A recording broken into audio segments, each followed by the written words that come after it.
Hustisya panawagan ho ng ina ng Divina Gracia sister na brutal na pinaslang dyan ho sa lungsod ng Naga. May buong detalye dyan ng Bombo Radyo Naga. Hustisya. Yan ang panawagan ng ina ng Divina Gracia sister na brutal na pinaslang sa lungsod ng Naga.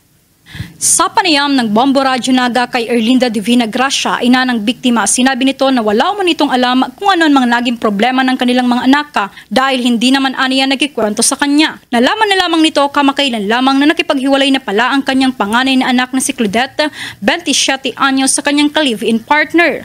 Kwento pa nito na noong unang linggo ng Disyembre ay umuwi ito sa kanilang bahay at napansin nito bilang isang ina na may problema ang kanyang anak. Ngunit nang tanongin nito ay wala umanong problema. Ayon pa kay Erlinda, ngayon lamang nito nalaman na mayroon pala itong mga messages o conversation sa kanyang mga pinsana kung saan dito nito sinabi ang kanyang mga problema. Maaalala na tagpuang wala ng buhay ang magkapatid na Claudette at May sa magkaibang barangay ng lungsod ng Naga kung saan si Claudette ay nagtamo ng maraming sugat kasali na ang pagkaputol ng kanyang kanang kamay at maraming taga naman sa kanyang kaliwang kamay.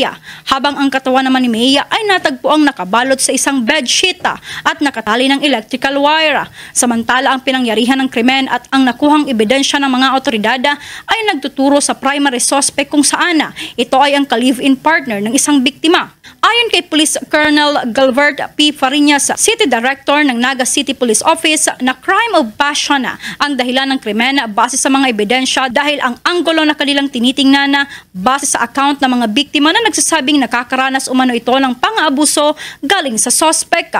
Maaalala naglunsad na ng malawakang operasyon ang Philippine National Police Bicol upang makamit ang sinisigaw na hustisya ng kaanak ng mga biktima. Nakaburo na rin sa ngayon ang mga biktima sa kanilang tahanan sa bayan ng San Fernando, Camarines Sur.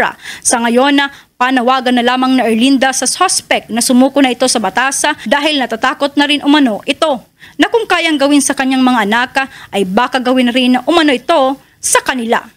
Bilang isang inanoy, sobrang sakit ang naramdaman ko. Sumuko ka na. Magkaroon ng hustisya ang kamatayan ng mga anak. Alam ko, naririnig mo ito, mapapanood mo yan. Kaya sana, Marte, makonsensya ka. Sumuko ka na. Sobrang hirap na nang nararamdaman ko at ng buong pamilya ko. Yun lang ang hiling ko sa iyo, Noy. Sumuko ka. Isuko mo na yan sa pulis, yung buhay mo na yan.